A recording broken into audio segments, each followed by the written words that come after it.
नमस्कार, बहुत स्वागत है। आप देख रहे हैं हमारा खास कार्यक्रम यूपी में संग्राम। मेरा नाम है तहसीन फातिमा।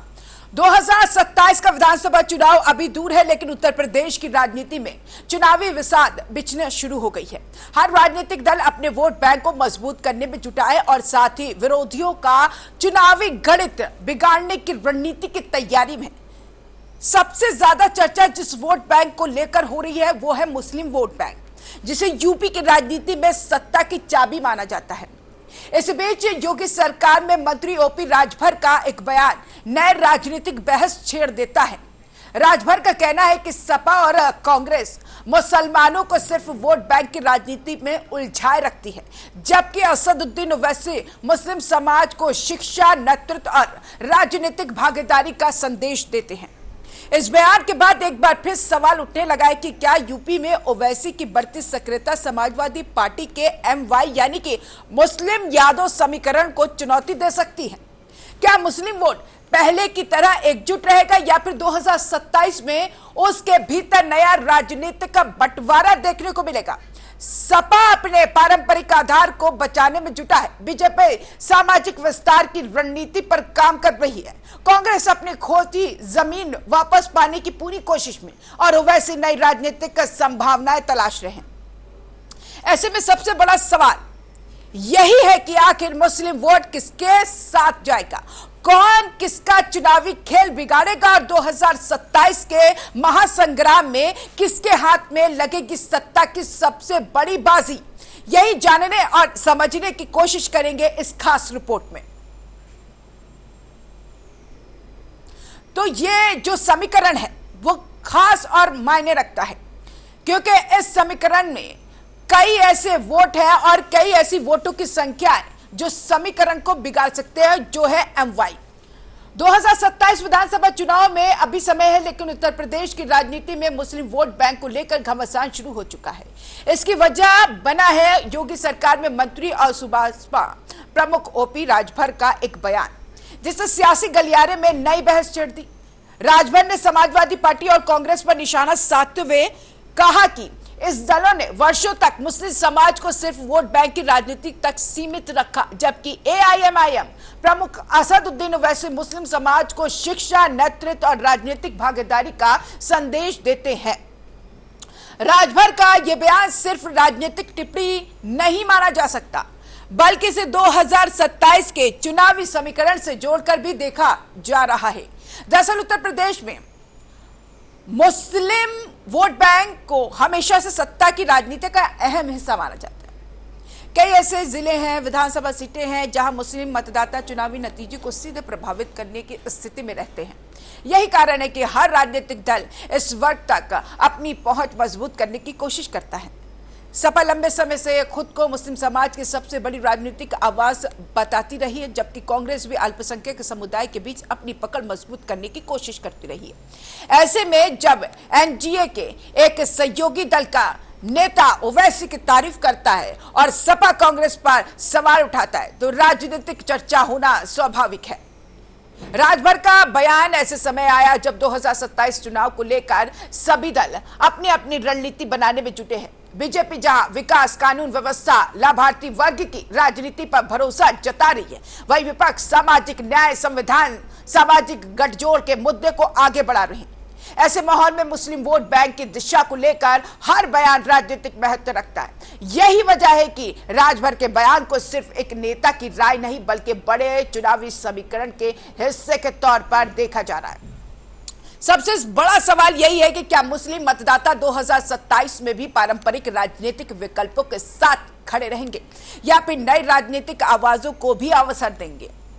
क्या ओवैसी की सक्रियता उत्तर प्रदेश में कोई नया समीकरण तैयार कर पाएगी? और क्या विपक्ष अपने सबसे अहम वोट बैंक को पहले की तरह एकजुट रख पाएगी? फिलहाल इस सवालों के जवाब किसी के पास नहीं है, लेकिन इतना जरूर तय हो गया है कि मुस्लिम वोट बैंक को लेकर शुरू हुई यह सियासत बहस आने वाले दिनों में और तेज होने वाली है, क्योंकि उत्तर प्रदेश की सत्ता तक पहुंचने का रास्ता कई बार इसी राजनीतिक गणित से होकर गुजरता है। राजभर के बयान से सियासत गरमाई। आइए ग्राफिक्स के जरिए उत्तर प्रदेश के सियासी समीकरण को समझते हैं और राजनेता अभी फिलहाल किस फिराक में है उसको भी थोड़ा समझने की कोशिश करते हैं। ओपी राजभर ने निशाना साधा, कांग्रेस की राजनीति पर सवाल उठाए और इसी के साथ ओवैसी की कार्यशैली की खुलकर सराहना की है, क्योंकि ओवैसी से हमेशा यह उम्मीद रही है कि वो मुस्लिम हितैषी रहे हैं और ऐसे में अब यहां पर बड़ी बहस छिड़ती दिखाई दे रही। उत्तर प्रदेश की राजनीति में अगर किसी सामाजिक समीकरण का सबसे ज्यादा जिक्र होता है तो वो है MY। थोड़ा समझिए, MY मतलब मुस्लिम और यादव। यह समीकरण जो है यह सिर्फ दो समुदाय का गठजोड़ नहीं बल्कि समाजवादी पार्टी की चुनावी राजनीति की रीढ़ माना जाता है। मुलायम सिंह यादव के दौर से शुरू हुआ ये राजनीतिक फॉर्मूला वर्षों तक सपा सबसे बड़ी सफलता का एक मुख्य कारण रहा है। 2012 में जब समाजवादी पार्टी ने पूर्ण बहुमत की सरकार बनाई तब राजनीतिक विश्लेषकों ने MY समीकरण को इस जीत का सबसे बड़ा आधार माना था।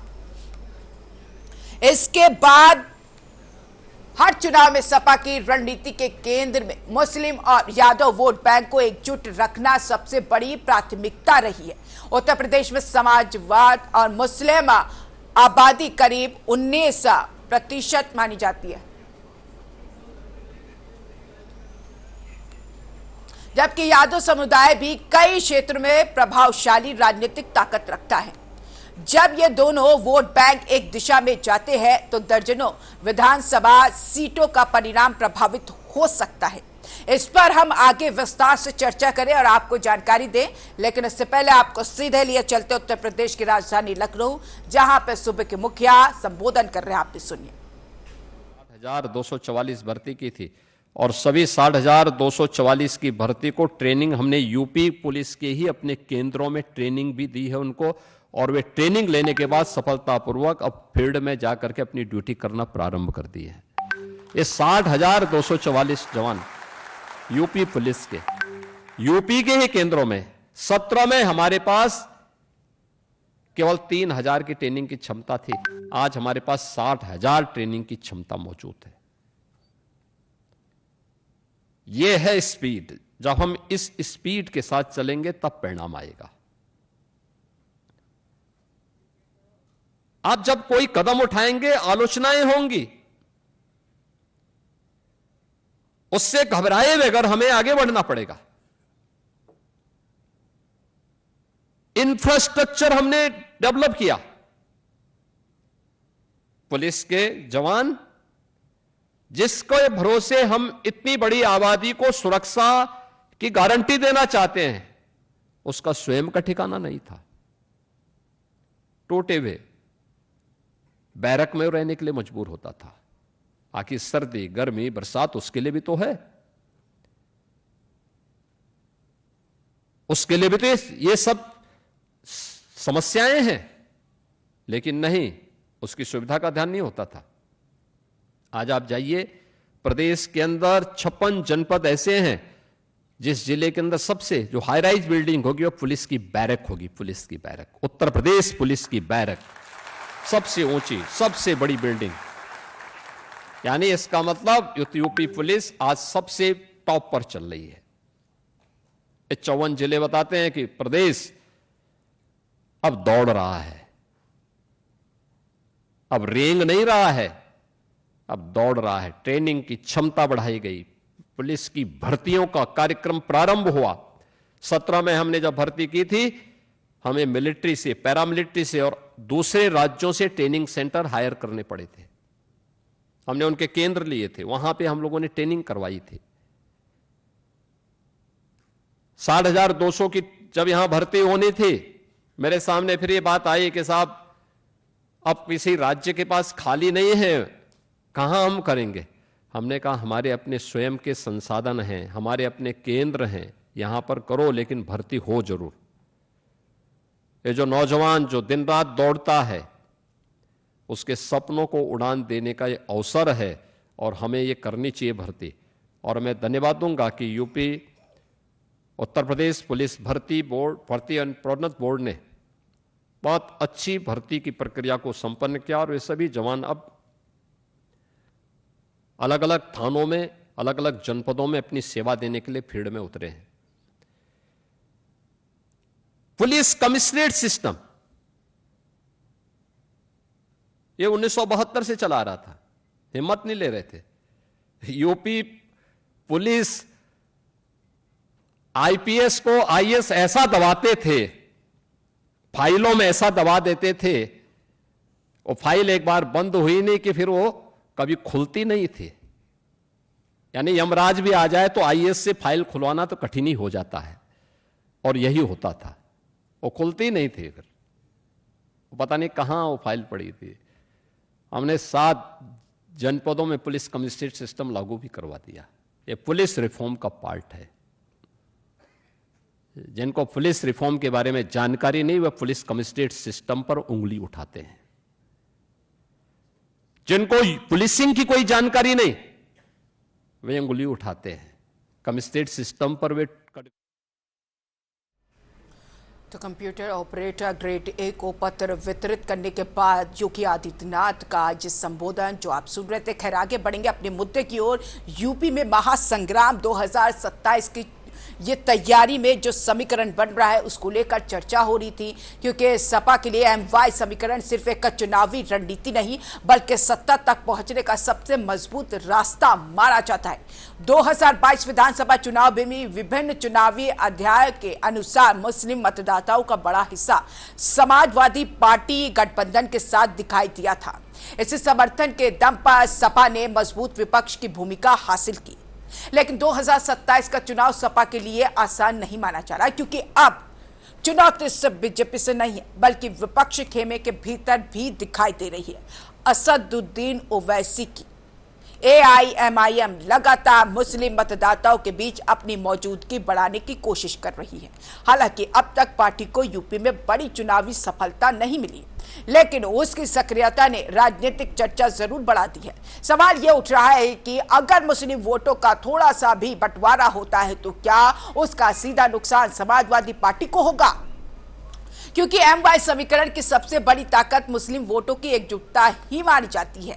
दूसरी तरफ सपा का दावा है कि उसका सामाजिक गठजोड़ पहले से ज्यादा मजबूत है। पार्टी सिर्फ मुस्लिम और यादव वोटों पर निर्भर नहीं रहना चाहती, बल्कि अन्य पिछड़ा वर्ग, दलितों, युवाओं के बीच भी अपनी पकड़ मजबूत करने की कोशिश कर रही है। लेकिन इसके बावजूद राजनीतिक विश्लेषकों की नजर MY समीकरण पर भी टिकी हुई है। 2027 में अगर यह समीकरण मजबूत बना रहता है तो सपा के लिए सत्ता की राह आसान नहीं हो सकती, लेकिन अगर इसमें किसी तरह की दरार पड़ती है तो उत्तर प्रदेश की पूरी चुनावी तस्वीर बदल सकती है। यही वजह है कि आने वाले दिनों में MY समीकरण और मुस्लिम वोट बैंक दोनों यूपी की राजनीति के सबसे बड़े चर्चा का विषय बनते दिखाई दे रहे हैं। वो कैसे, और आइए ग्राफिक्स के जरिए आपको जानकारी देते हैं। सपा का MY समीकरण कितनी बड़ी ताकत है उत्तर प्रदेश की राजनीति में, और तब जब 2027 में चुनाव आने वाला है। मुस्लिम यादव गठजोड़ सपा की पहचान बन कई चुनाव में फायदा भी मिला, और इसी के साथ मुस्लिम वोट सपा का मजबूत आधार रहा है। जो 30 सालों से समाजवादी पार्टी सत्ता पे काबिज रही थी, उसका एक मुख्य आधार यह भी यादव वोटर बने संगठन की ताकत। 2027 में समीकरण की फिर परीक्षा होगी, और इसी के साथ क्या MY फॉर्मूला पहले जैसा रहेगा, यही सवाल। और इस सवाल के साथ अब आगे बढ़ जाते हैं, और अब बात उस चेहरे की जिसका नाम आते ही उत्तर प्रदेश की राजनीति में मुस्लिम वोट बैंक को लेकर नई बहस शुरू हो जाती। बात असदुद्दीन ओवैसी और उनकी पार्टी AIMIM की। हैदराबाद से निकलकर राष्ट्रीय राजनीति में अपनी पहचान बनाने वाली AIMIM पिछले कुछ वर्षों से उत्तर प्रदेश में भी अपनी राजनीतिक जमीन मजबूत करने की कोशिश कर रही है। ओवैसी लगातार दावा करते रहे कि उनकी राजनीति सिर्फ चुनाव लड़ने की नहीं बल्कि मुस्लिम समाज को राजनीतिक नेतृत्व और प्रतिनिधित्व देने की है। यही वजह है कि वो यूपी के कई इलाके में लगातार सक्रिय दिखाई देते हैं और अपनी पार्टी के संगठन को मजबूत करने पर जोर देते हैं। हालांकि अगर चुनावी नतीजों की बात करें तो उत्तर प्रदेश में AIMIM को अब तक कोई बड़ी सफलता हाथ नहीं लगी। 2022 विधानसभा चुनाव में भी पार्टी उम्मीद के मुताबिक प्रदर्शन नहीं कर पाई थी, लेकिन इसके बावजूद ओवैसी का नाम हर चुनाव से पहले चर्चा में जरूर रहता है। इसकी सबसे बड़ी वजह क्या है? मुस्लिम वोट बैंक पर उनके संभावित प्रभाव को लेकर होने वाली राजनीतिक बहस। विपक्षी दलों का एक वर्ग मानता है कि एआईएमआईएम की मौजूदगी मुस्लिम वोटों को बंटवारे का कारण बन सकती है, जबकि ओवैसी इस आरोप को खारिज करते हुए कहते हैं कि लोकतंत्र में हर दल को राजनीति करने और जनता से समर्थन मांगने का अधिकार है। यूपी में खास तौर पर पश्चिमी उत्तर प्रदेश, रोहिलखंड और कुछ पूर्वांचल के इलाकों में एआईएमआईएम अपनी पकड़ बनाने की कोशिश करती है। पार्टी की रणनीति उन सीटों पर ज्यादा फोकस करने की मानी जाती है जहां मुस्लिम मतदाता प्रभावशाली संख्या में मौजूद है। राजनीतिक विश्लेषकों का मानना है कि भले ही एआईएमआईएम बड़ी संख्या में सीटें जीतने की स्थिति में ना हो, लेकिन अगर वो कुछ सीटों पर भी प्रभावशाली वोट हासिल करती है तो उसका असर चुनावी समीकरण पर पड़ना तय है। और यही वजह है कि समाजवादी पार्टी समेत कई विपक्षी दल ओवैसी की गतिविधियों पर लगातार नजर बनाए हुए हैं। लेकिन दूसरी तरफ यह भी सच है कि उत्तर प्रदेश की राजनीति बेहद जटिल है। यहां सिर्फ किसी एक समुदाय के वोटों के भरोसे बड़ी राजनीतिक सफलता हासिल करना आसान नहीं माना जाता।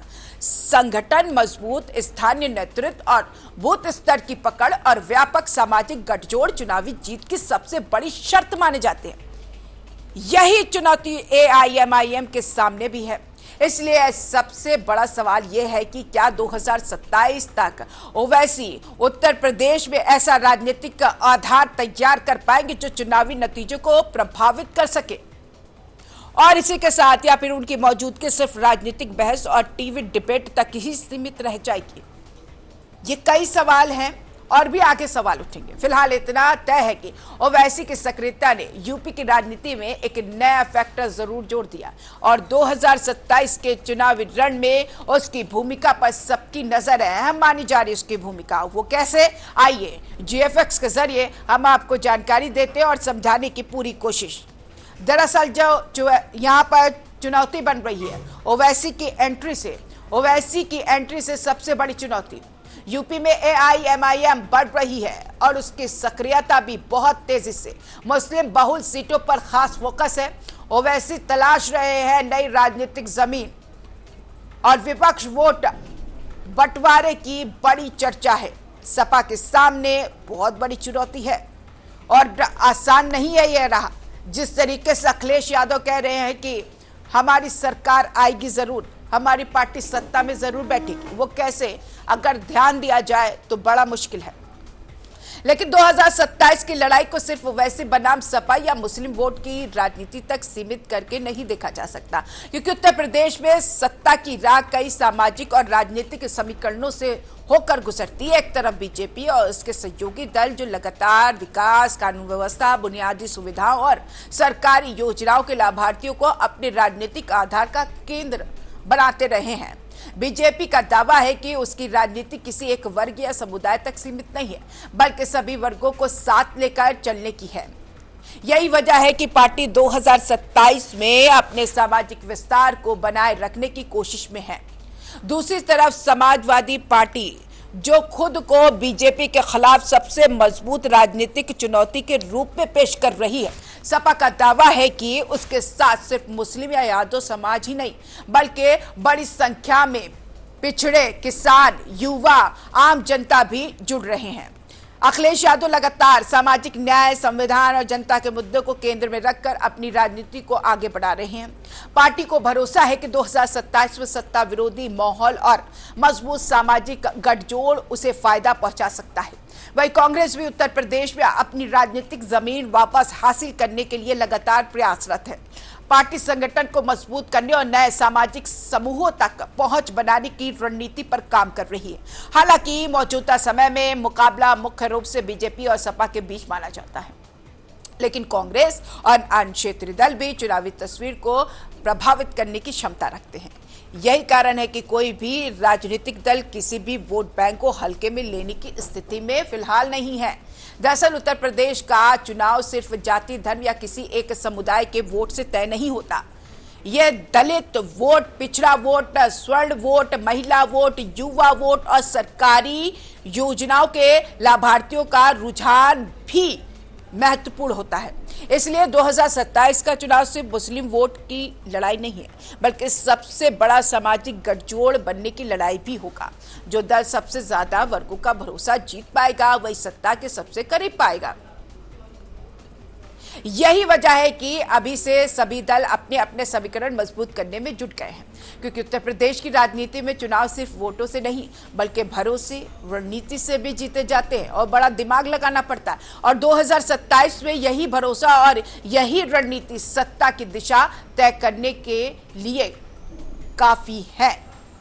कैसे मुस्लिम वोट पर किसकी होगी ज्यादा पकड़, ये कहा नहीं जा सकता, लेकिन सवाल जरूर है। आइए ग्राफिक्स के जरिए हम आपको और भी ज्यादा समझाने का प्रयास करते हैं कि उत्तर प्रदेश की राजनीति में किस तरीके का माहौल अब देखने को मिल सकता है और समीकरण को साधने की कोशिश में कौन कितनी जिद्दोजहद कर सकता है। बीजेपी विपक्ष पर तुष्टीकरण का आरोप है और इसी के साथ सपा भरोसे और सामाजिक न्याय पर देखिए इस पैतरों की अपनाने की कोशिश और कांग्रेस भी राजनीतिक सक्रियता अपनी बढ़ा रही है।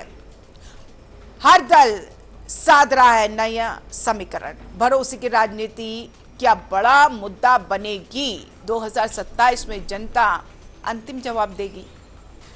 कितनी कोशिश कहां काम आई है और कौन कितना काम कर चुका है और कौन काम कर रहा है, इसको तो फिर अपने वोट के जरिए से जनता ही बताएगी। अब बात उन आंकड़ों की जिनके बिना उत्तर प्रदेश की राजनीति का पूरा गणित समझना मुश्किल है।